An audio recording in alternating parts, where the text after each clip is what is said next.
is wrong with you? Inviting these people into our country. The Hindus and the Muslims are teaming up to take over Texas. If Hinduism is so great, why are their country? Their culture in both Muslim and Hindu is pedophilia. They're here to eradicate the Christians. They're here to drive us out of our homeland. Texas should remain for Texans. So this video is a factual response to the video he made. So basically the difficult question would be, who is classified as a real American? According to his definition, anyone who's not a Native American would not be classified as a real American. So anyone who came after the Native Americans, either voluntarily or by force, would not be a real American. And considering over 10 million indigenous American, Native American, brown-skinned inhabitants were killed, it really brings into question a lot of things. Like, he was blaming some of the brown kids on the stage, essentially saying that they were not real Americans or real Texas, and this has been observed multiple times across different immigration waves in America, from Irish, Italian, German, etc. And there is no as such credible evidence that there is a replacement conspiracy going on. And you can look at the Native American population decline when Europeans started coming in. The Hindus and the Muslims are teaming up to take over Texas. This is not Muslims versus Hindus here. They are here to eradicate the Christians. They're here to drive us out of our homelands. You have to understand, these people do not want to assimilate. These people have not come here to become Americans. They've come here to drag their third world culture over to our country. And he said that Hindus and Muslims are collectively taking over Texas.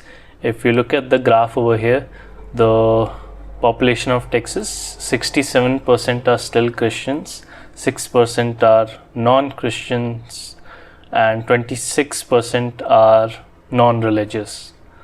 So there's a very small minority. And if you look at the numbers of United States, 0.7% of US are Hindus, 1.1 are Muslims. And so the population is quite less. And if you look at in Texas, particularly the developed cities like Houston and Texas, there is a Hindu population that is concentrated there, but that is less than 1% of the state. And there's no as such data corroborating what he claims. And you can look at other things like 28% of US population is now non-religious, and it's divided into atheist, agnostic, etc. And so there's no as such evidence that somehow Christians are being basically replaced by some other population. If Jainism, if Hinduism is so great, why are their countries? They are bringing this ideology here to turn the third world is not a place. It is a people. It is an ideology. It is a way of life. It is a culture. And when they bring their people, their way of life, their ideology, and their culture over to America, do you think it's going to remain American? And he claimed that they drag their third world culture over there. So you can look at the map. This is a Cold War map. And the term third world was actually used for the countries that were not aligned with them. So it's not some word that's actually used for inferior cultures. In fact, World Bank and United Nations prefer not to use these terms and are often qualified as quite derogatory. And you can look at the literacy rates of Americans. It's not that great. 54 million US adults read below a 6th grade level. There are studies that suggest that they believe in countless pseudoscientific and conspiracy theories like flat earth, aliens, plenty of evolution deniers, anti-vaxxers, belief in demons, angels, spirits, etc. And so 1 in 5 people in America denied the COVID vaccine, 40% reject evolution according to Gallup, 80,000 deaths due to opioid use, gun deaths have been increasing ever since. And so, like, before saying that non-American culture is detrimental, he should probably look at the other problems that are being caused because of the very policies of United States. Have you ever looked across the plains of Texas and said, I need 5 million Jeets here right now to shit in the street? No one ever has. No one has ever looked across and said, the football fields, the games, all of the amazing cowboy. He says, if Hinduism is so great, if Jainism is so great, why are the countries like this? He makes a very simple correlation versus causation fallacy here. You can look at the religious graph and distribution here. It shows which countries are how religious and which religions are present where. So you can look at mostly Middle East and North Africa is Muslim. Buddhism is towards Southeast Asia, Hinduism mostly in India, and Christianity is spread almost everywhere. And so if you look at the darker it is, the more religious it is. So South America, Mexico, southern parts of Africa are very, very religious. So it suggests that not every Christian place or a Christian country is highly developed or flourishing. And if you look at some of the most Christian countries in the world like Nigeria, Mexico, Rwanda, Uganda, Kenya, these are highly Christian but not very developed. And this is a Human Development Index map. The red shows less development and the blue shows more development. So Western countries in general, which are less religious, are more developed, and less Christian are more developed. So the correlation is not even that more Christianity leads to more progress in society. It's quite the opposite. Obviously, correlation doesn't mean causation here. Some of the countries like Ghana, Nigeria, Uganda, Kenya, these have very low GDP per capita, and these are very, very Christian. So it's sort of a counter argument to what he's presenting. With context to the Indian subcontinent, you can look at how India was one of the richest civilizations at the time. 25% of global GDP was coming from India, and approximately $45 trillion came from India. Although this number is debatable, but the number was really large. And you can also look at other places which US itself destabilized, like Iran, Iraq, Libya. And so basically you cannot make the argument that people from these countries that are being prosecuted right now have no right to go to United States as immigrants. I have a First Amendment right, and I can curse if I want to. Watch language. I can talk if I want to. No one has ever looked across the plains of Texas and the football games and all the amazing cowboy culture and the raw American spirit here and said, let's replace this with Muslims. Let's replace this with Hindus. Texas should remain for Texans. Have you lost your mind selling your children's future? Did you see the Boys and Girls Club of America standing on this stage? Is it even recognizable? He also claims that they are just terrible. He suggests that immigration is terrible, and there has been a recent rise in racism towards Indians in particular. And so here are a couple of stats. 77% hold a bachelor's degree, 40% hold a graduate degree. The median household income of an Indian family is around $150,000 as opposed to the US median, which is 74,000. Hindus are some of the most educated religious group in the entire United States according to Pew Research, and also they have one of the lowest poverty rates, and so therefore they also have the lowest crime rates as well. Obviously there are plenty of examples. You can look at Sundar Pichai, the CEO of Google, Satya Nadella, CEO of Microsoft, Adobe, IBM, PepsiCo, etc., etc. You can get plenty of examples. He's saying they are not compatible, and this is basically what was said about every single immigration wave in the United States. since Genesis. And so you can look at Irish immigrants, Chinese Exclusion Act, Italians, and Japanese Americans, and so on. Different arguments were made. There was anti-immigration propaganda cartoons that were published at the time, and same for Catholic immigrants from Ireland, and so on and so forth. This has happened every time, and they make the same case that they are not compatible. And for the data, 84% of Indian Americans speak English really well, or 28% speak only English at home, 51% are naturalized US citizens, and 60% have lived in the US for the past 10 plus years. So second generation Indian and Muslim Americans are fully integrated into the American system, and along with that there are plenty of other immigration ethnicities that have also integrated there. And so you can basically look at how this same thing has been repeated over and over again. 15 or 20 years ago. It is a replacement. It is not right. Just because it's happening to white people does not make it okay. You guys are complicit. This is the jellyfish generation, half boomer, half Gen X. You don't care about my children's children. You are selling out this country to people who do not want to live near you. So he makes the claim that this is happening to white people, that the white population is being replaced, which is not technically wrong, but it happens to developed countries. And it just happens to be that some of the most developed countries in the world are white majority countries.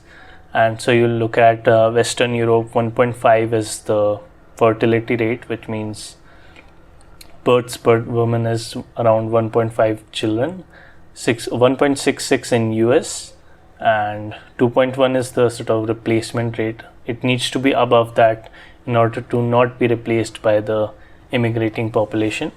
And New York, one of the most developed cities in one of the most developed countries in the world, has 1.3. So you can see that the more developed places, the less the fertility rate are. And this will be corroborated by the data that I'll present next. And so you can see that it does require immigration, maybe not from other countries, but you can see how Americans themselves from America move to cities like New York to find better jobs, better quality of life. And it happens the same within different countries, across different countries. And so you can look at, this is how the population has been maintained. And so this is quite a universal thing, nothing unusual about it. And you can compare the fertility rates with education. So you can see Europe has the highest education with the lowest fertility rate, whereas Africa has one of the highest fertility rates with the lowest education. They want to build their own separate, segregated zones where they practice their religion, their food, their way of dress, their language. They don't care about white culture. They don't care about American culture. They don't like you. They will replace you. Their culture in both Muslim and Hindu is pedophilia. And I have the child marriage in Mensur Marudi, which is one of their religious texts. It suggests a 30-year-old man marry a 12-year-old woman, or a 24-year-old man is perfect for an 8-year-old girl. What the is wrong with you inviting these people into our country? This is a Christian country. Name one of the signers of the Declaration of Independence that's a Hindu or Muslim. Thank you. You all deserve to be strong. You are selling our country short. Their culture is pedophilia, and he mentions the Manusmriti. Although he's not technically wrong, child marriage is allowed within Manusmriti, within certain texts, but that's not the case for modern Hinduism. So it's basically, most scholars would reject that. Manusmriti as a Hindu text has already received a lot of criticism from one of the fathers of the Indian Constitution, Dr. B.R. Ambedkar. He burned the Manusmriti as a form of revolting against it, and criticizing it. And obviously Indian constitution prohibits child marriage, and it seems like a false generalization to characterize 1.2 billion Hindus as like saying all Christians believe in Leviticus and take it seriously. The same case can be made from the Bible with passages from Numbers and Deuteronomy, and how Mary, the mother of Jesus, was like a teenager. But that would be a false characterization, so I don't think we should apply that. Just a sort of similar analogy. Just in the United States alone, 300,000 minors were legally married between these many years, and there's also not a lot of minimum age. If it is at 16, and there's a massive problem not just with that, but the number of teenage pregnancies that happen in the US, and particularly in the Bible Belt, which happens to be one of the most religious parts of United States. And places like Texas, Oklahoma, etc. have some of the highest teen birth rates, and along with that, the lowest usage of contraceptions among teens. And a couple of peer-reviewed studies suggest that United States has the highest teen pregnancy rate of any other developed country, according to WHO. And so you can see why religious dogmas, abstinence being taught, somehow the use of contraception, sex education is seen as sinful and immoral, results in more teenage pregnancies. And here's a graph to compare that. You can look at state by state versus the sex education laws.